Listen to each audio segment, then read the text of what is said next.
Good morning guys, welcome back to my channel and my another video. তো আজকে সকাল থেকে ব্লগটা শুরু করেছি, কারণ আজকে ব্লগটা খুবই স্পেশাল হতে চলেছে, কারণ আজকে হচ্ছে আমার বোনের বার্থডে। তো সারাদিন কি করলাম, দিনটা কেমনভাবে কাটলো, সব কিছু শেয়ার করবো। তো গাইস, এখানে আমার বোন সকাল সকালে গিফট পেয়ে গেছে। ও চিপস খেতে ভালোবাসে, তাই জন্য ওর এখানে অনেকগুলো চিপস আনা হয়েছে। আর ও যেটা এত দিন ধরে ওর খুব পছন্দ ছিল, মানে ও বারবার ফোনে দেখতো, ওর খুব পছন্দ ছিল, ওর ফেভারিট গিফট মানে এখন চলে এসেছে। মানে অনেক দিন আগেই আমাদের বাড়িতে এটা ডেলিভারি হয়ে গেছিলো, কিন্তু আমরা এটা রেখে দিয়েছিলাম খাটের তলায়, যাতে ও জানতে না পারে। তো ওর স্কুটি অনেক দিন ধরে পছন্দ ছিল, মানে স্কুটি বলতে সেরকম না, বাচ্চাদের এক রকমের স্কুটি হয়, আমি জানি না ওটাকে স্কুটি বলে না কি বলে, যেটা আর কি বাচ্চারা এক পা দিয়ে একটু স্কেট করে চালাতে পারে, সেইগুলোই। তো এটা পেয়ে মানে ওকে যখন বলা হয়েছে যে এটার ভেতরে ও যেটা চেয়েছে সেটাই আছে, ও তো খুবই খুশি হয়ে গেছিলো। আর এটা অনেকদিন আগেই চলে এসেছিলো, কিন্তু আমরা অন্য কিছু বলে রেখেছিলাম, তাহলে ও সেই দিনই খুলে নিত, আর বার্থডের দিন ওই সারপ্রাইজটা পেত না। আর এটা পেয়েই এখানে খেলাও শুরু করে দিয়েছে। তো গাইস, এখন হচ্ছে 5টা বাজে, আর এখন এই যে স্নান করলাম,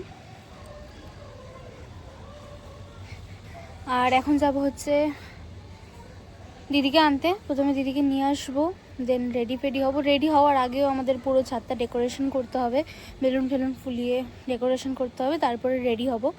তো চলো দেখাই, তোমার সাথে শেয়ার করবো আর কি করছি। এখানটা পুরো ধোয়া হয়ে গেছে। এখন এইখানেই দেখি কোথায় ডেকোরেশন করব, এইদিকে না এইদিকে জানি না এখনো, তো এখন ঠিক নেই কি কোথায় ডেকোরেশন করব।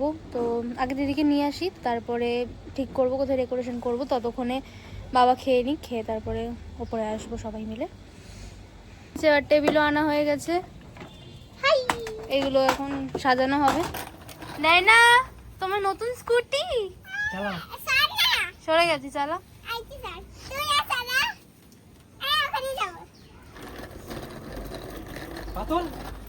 পাদুল। তো গাইস, এখানে হাফ কোনো রকম একটা ডেকোরেশন জাস্ট রেডি করেছি। এবার এইখানটা ওই বেলুনসগুলো লাগাতে হবে, আরও অনেকগুলো বেলুনস আছে, সেগুলো সব এখানে লাগাতে হবে।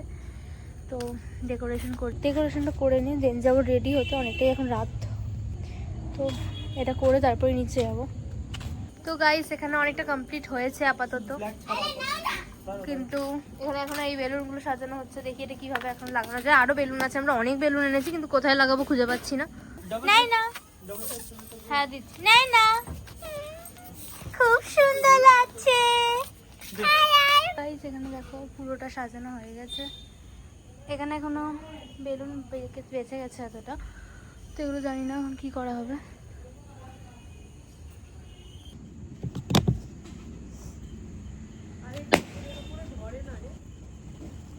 এত হাওয়া দিচ্ছে কি রাখাই যাচ্ছে না।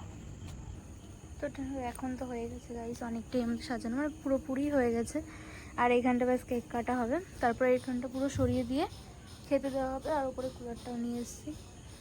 তো এটা হচ্ছে আমার ফাইনাল লুক। তাও আমি তোমাদের পুরোটা শেয়ার করতে পারছি না, ডেকোরেশন করতে করতে এতই লেট হয়ে গেছে কি কিছু শেয়ার করতেই পারিনি।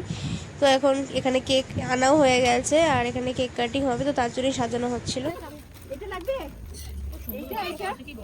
হ্যাঁ, অর্ডার দাও। কি জানি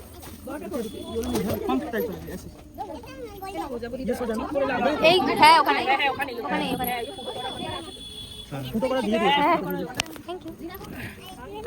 উল্টো, তোমরা দুজনেই উল্টো বসে আছো। এইটা উপরে হবে, এটা নিচে হবে, দুজনেই ওইটা ওইদিকে হবে, এটা ওইদিকে হবে। হ্যাঁ হ্যাঁ, এরকম হবে, এইরকম হবে। হ্যাঁ, নিচে প্রজাপতিও জানে না। আমার ছেলে তো আমিও পড়বে না, যাও তুই পর, আমিও পড়বো। আয় তুই নিয়ে নিস। হ্যাঁ তুই নিয়ে নিস, ওইটা দিয়ে গানটা চালাও। ভালো আছো? হ্যাঁ ভালো আছি। আরে কেকটা কে কাটবে? তোর জন্মদিন, যা কেক কাট। ওই তো পুটাইও যাবে, দিদিও যাবে, সবাই যাবে। আমি কোলে নিচ্ছি। কিসের ভাই, দিদিরা দাঁড়িয়ে আছে তোর হ্যাপি বার্থডে বলে।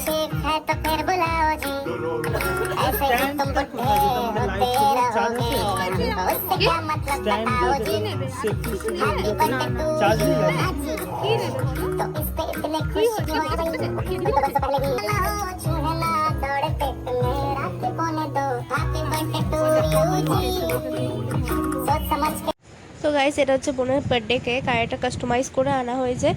আর এত কিছু করা হয়েছে, এত ডেকোরেশন আমি এত কষ্ট করে করেছি, আমি আরও সবাই অনেক কষ্ট করে ডেকোরেশন করেছে। তারপরে বার্থডে কেক, তারপর ওর জন্য ক্রাউন আনা হয়েছে, কেকের স্ট্যান্ড আনা হয়েছে, এত কিছু আনা হয়েছে, কিন্তু লাস্ট পর্যন্ত কেকই কাটবে না। তখন তো আমাদের কিছু বলছিল না, শুধু চুপ করেছিল, তাই জন্য আমরা বুঝতে পারছিলাম না। কিন্তু পরে যখন ওকে জিজ্ঞেস করলাম তখন বুঝতে পারলাম কি এত বেলুন দেখে ওর ভয় লেগে গেছিলো। আর এই মানে ওর বার্থডেতেই প্রথমবার এত গেস্ট ডাকা হয়েছে, তো ও হয়তো তার জন্য এত ভয় পেয়ে গেছিলো। আর এখানে একটুও কেক কাটতে চাইছিল না, তো এখানে আর যে ওর সব দাদা দিদিরা ছিল ওখানে ওরা দাঁড়িয়েছিল, আর আমি ছিলাম, আমি কেকটা কাটালাম। তারপর ওকে আমি নিচে নিয়ে চলে গেছিলাম, কারণ ও এখানে অনেক ভয় পাচ্ছিল, পুরো মুখ লুকিয়েছিল, তাকাচ্ছিল না। এই জন্য না ওর কোনো ফটো তোলা হয়েছে, না আমি কোনো ফটো তুলতে পেরেছি, কারোরই কোনো ফটোই তোলা হয়নি। তারপরে নিচে গেছি, নিচে যখন চলে গেছি তখন ও পুরো ঠিক হয়ে গেছে, তখন নর্মাল আবার বিহেভ করছে। কিন্তু ওপরে যখন ছিল কেক কাটিংয়ের সময় তখনই এরম করছিল।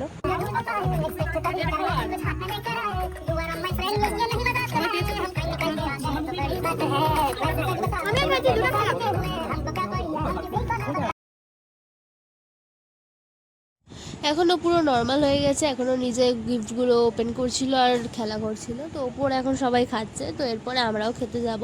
আর ওর মা যেগুলো রান্না করেছিল সেগুলো একটাও শেয়ার করা হয়নি, কারণ তারপরে ব্লগ বানানোর মতো আর কোনো এনার্জি ছিল না, কারণ এতক্ষণ ধরে এত কিছু হচ্ছে, ডেকোরেশন, তারপরে ওর তো কেক কাটলো না, ওখানে ওকে সামলানো। তো আজকের মতো ব্লগটা আমি এখানেই এন্ড করছি, আবার দেখা হবে নেক্সট ব্লগের সাথে। তো চলো, টাটা।